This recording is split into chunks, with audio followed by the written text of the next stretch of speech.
Hi everyone, welcome to digital GK classes. तो अभी आपको पता है कि बीपीएससी टीआरई का रिजल्ट आने वाला है, जिसमें प्राथमिक है, माध्यमिक, उच्च माध्यमिक। बट उससे पहले ये 5% छूट की बात जो है बहुत ज्यादा चल रही है। स्टूडेंट के माध्यम से भी कई बार शिक्षा विभाग, सरकार, बीपीएससी के चेयरमैन तक पहुंचाया गया है कि हमको जो है 100% सीट भरना है। ये नहीं कि 75% सीट भरे, बाकी की सीट खाली रह जाए, वैकेंसी का कोई अता पता नहीं है। बहुत सारे लोग समझ नहीं पा रहे हैं कि ये 5% छूट है क्या, इसका क्या फायदा होगा, मैं आपको बताने वाली हूँ।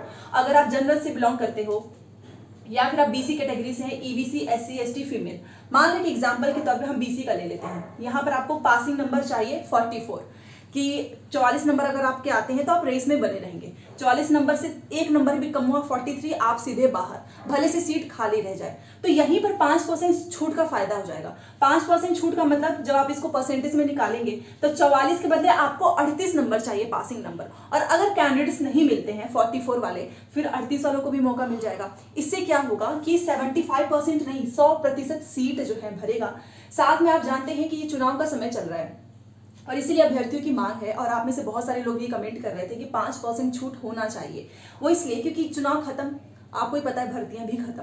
तो अगर ये भर्ती आई है तो पूरी सीट भर ली जाए, जितने भी स्टूडेंट्स आ सकते हैं। जैसे कि मान लो अगर 1,70,000 है तो पूरी सीट भरो। 9 से 10, 11 से 12 की बात अलग है क्योंकि वहां पे स्टूडेंट्स ही नहीं है।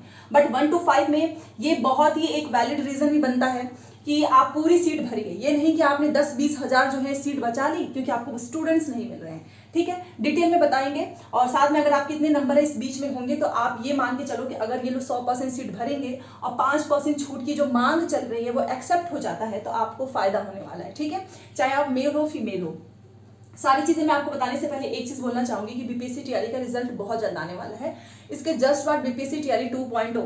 अगर आप इस नंबर के बीच में नहीं है तो आप अपने आने वाले एग्जाम्स के बारे में अच्छे से सोचो, क्योंकि ये 2 ही मौका मिल रहा है बैक टू बैक। अदरवाइज आप जानते ही हो कि बहुत जगह तो इसके लिए धरना प्रदर्शन करना पड़ रहा है।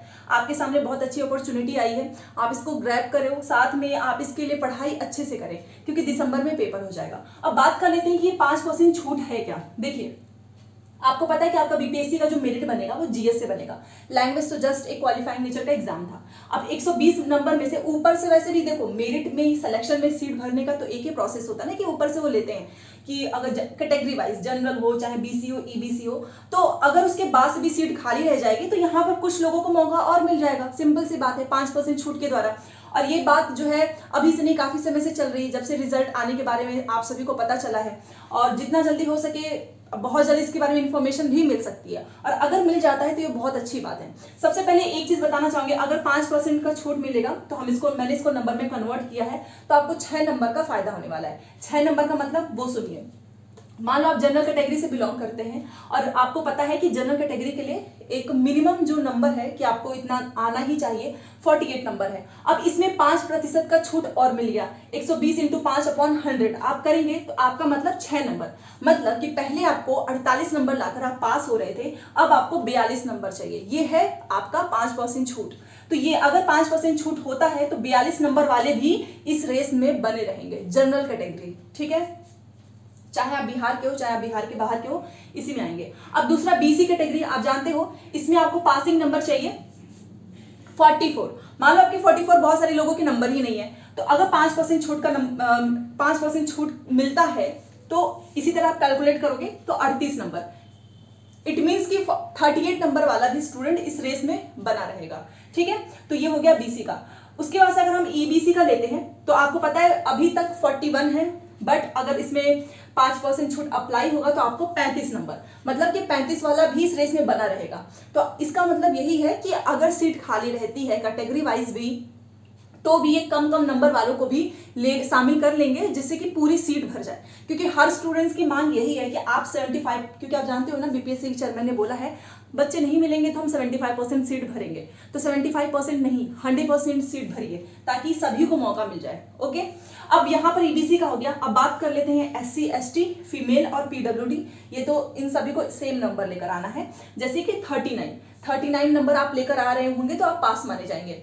पास होने का मतलब ये नहीं होता है कि आपका सिलेक्शन हो गया। पास होने का मतलब ये है कि अगर ज्यादा नंबर वाले बच्चे नहीं मिलेंगे तो इनका भी चांस हो जाएगा, मतलब इनका भी सिलेक्शन हो जाएगा। मान लो एससी, एसटी, फीमेल, पीडब्ल्यूडी है और इनके बहुत सारे लोग ऐसे हैं जो 33 नंबर भी लेकर आए हैं, 35 लेकर आए हैं।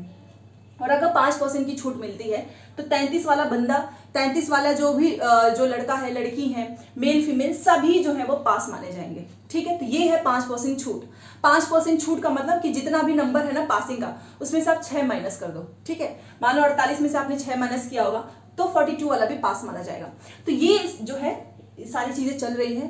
देखो आप जानते हो कि सीटेट में भी जैसे बिहार में 75 SC ST को वहाँ पे मौका मिल जाता है, तो बिहार गवर्नमेंट चाहे तो वैसे भी 5% की छूट वो दे सकते हैं, और इसकी बातें भी चल रही हैं। और मे भी ऐसा ये करें क्योंकि ये चुनाव का समय है, ये खुद चाहेंगे कि जितना ज़्यादा हो सके सीट फुल हो जाए, नियुक्ति, रिजल्ट, जो भी आपका स्कूल आवंटन है सब स्मूथली हो जाए, इसमें कोई दिक्कत ना हो। तभी तो इनके द्वारा SLP भी फाइल किया गया है BEd के लिए।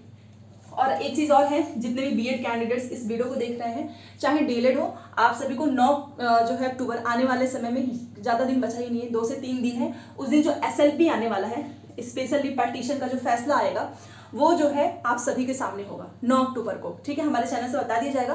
तो जो लोग भी पहली बार आए हैं, चैनल को सब्सक्राइब करके प्लीज़ वीडियो को लाइक कर दें। सबसे पहले एक चीज़ मैं बात बोलना चाहूँगी कि अभी तक आपका पासिंग नंबर 48, ठीक है, और यहाँ पर आपका ये 44, 41 एंड 39 है। 5% छूट की बात चल रही है, मे भी 5% छूट एक्सेप्ट कर लिया जाए तो फिर आपके नंबर घट के जो SC ST फीमेल का 33 हो जाएगा, EBC का 35 हो जाएगा, BC का 38 पासिंग नंबर और जनरल का 42। अब इसमें क्या होगा कि बहुत सारे लोग हैं जो 60-55 तो नंबर लेकर आए हैं, बट एक बहुत बड़ी संख्या ऐसी भी है जो 40-45 के बीच में है। ठीक है, तो उस केस में क्या होगा कि अधिक वालों का तो होगा ही, ऑब्वियस सी बात है। देखो जिसका 60-70 बन रहा है ना, वो टेंशन फ्री रहो कि आपका होगा या नहीं। कम वालों को थोड़ा सा हो सकता है, क्योंकि अगर आप बाउंड्री पे हैं तो आपका हो भी सकता है, नहीं भी। बट अगर आप में से बहुत सारे लोग ये वीडियो देख रहे हैं, क्योंकि मुझे पता है आप ये क्वेश्चन जरूर करोगे कि मेरा इतना नंबर है, हो जाएगा क्या। अगर आप 50 के ऊपर हो, 55, 60, 65, और कुछ लोग तो मुझे मैसेज किए थे कि मेरा 82 नंबर है, 85 नंबर है, तो इतना नंबर है तो फिर आपको पूछने की जरूरत ही नहीं है कि आपका होगा या नहीं। क्योंकि एक मैंने बोला ना, बहुत बड़ी एक संख्या ऐसी है जो 40 से 50 के बीच में ही है, उसके ऊपर वाले भी बच्चे हैं, बट उनका उतनी एवरेज अगर देखा जाए तो उतना ज़्यादा नहीं है। तो अगर 5% छूट मिलता है तो आपका भी होने का चांस रहेगा। ओके, और हाँ एक चीज़ और है कि 100% सीट भर दें, क्योंकि देखो सीट खाली रह के बच्चों को बाहर कर देना, इसमें कोई भलाई तो है नहीं।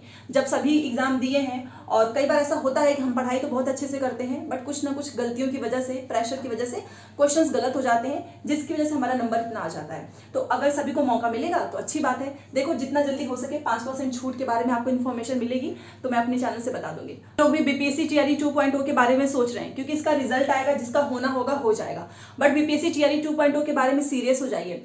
और याद रखिएगा, सीटेट पेपर 2 जिसका पास नहीं होगा वो इसमें इनवैलिड हो जाएगा, एलिजिबल ही नहीं होगा। अपियरिंग वालों को मौका मिल सकता है, क्योंकि पिछली बार भी दिया था तो इस बार भी दे सकते हैं, क्योंकि इनका पेपर तो दिसंबर में ही है ना, सीटेट भी दिसंबर में, इनका भी पेपर दिसंबर में है। जैसा पिछली बार हुआ था ना, दिसंबर की जो सीटेट का पेपर था अगस्त में, उसकी वजह से इन्होंने डेट को एक्सटेंड किया था पोस्ट। ठीक है, तो ये इस बार भी ऐसा कर सकते हैं। तो आप में से जितने लोग भी जिसका सब्जेक्ट सोशल साइंस है, पेपर 2 में डेली 12 बजे सीटेट की क्लासेस होती है। पूरा हम NCERT कर रहे हैं, NCERT का पूरा निचोड़, एक एक चैप्टर वाइज, कुछ भी इसमें छोड़ा नहीं जाएगा। क्योंकि पिछली बार रिजल्ट इसीलिए खराब हुआ था क्योंकि आपने केवल और केवल ट्रिक्स पे ध्यान दिया, आपने केवल शॉर्ट वीडियोस देखे, मैराथन देखा है, PYQ की सीरीज लगाए हैं। इस बार आप NCERT बुक्स पढ़ के जाएंगे, कॉन्फिडेंस आएगा। साथ में एक ये भी रहेगा कि यस आपने 6 से लेके 8 तक के NCERT पढ़ लिए, कहीं से भी सीटेट क्वेश्चन पूछे, 40 में से बहुत सारे लोग जो है 40 भी लेकर आएंगे। सिर्फ कंटेंट की बात कर रही हूँ, बाकी आप जानते हो 20 नंबर की पैडागॉजी होती है, तो उसके लिए आपको केवल और केवल PYQ ही करना है। ये मैं इसलिए बता रही हूँ क्योंकि आने वाले एग्जाम में ना फिर से यही होगा कि BPSC का पढ़े कि सीटेट का पढ़े। तो अभी समय है, अभी इसका सिलेबस नहीं आया तो कम से कम सीटेट तो पढ़ लो, ताकि आने वाले समय में आपको इस पे भी मौका इस पे भी जो है ध्यान देने का, अच्छे से पढ़ने का थोड़ा सा समय बच जाए। ठीक है, तो चलिए मिलते हैं नेक्स्ट क्लास में। Thanks for watching.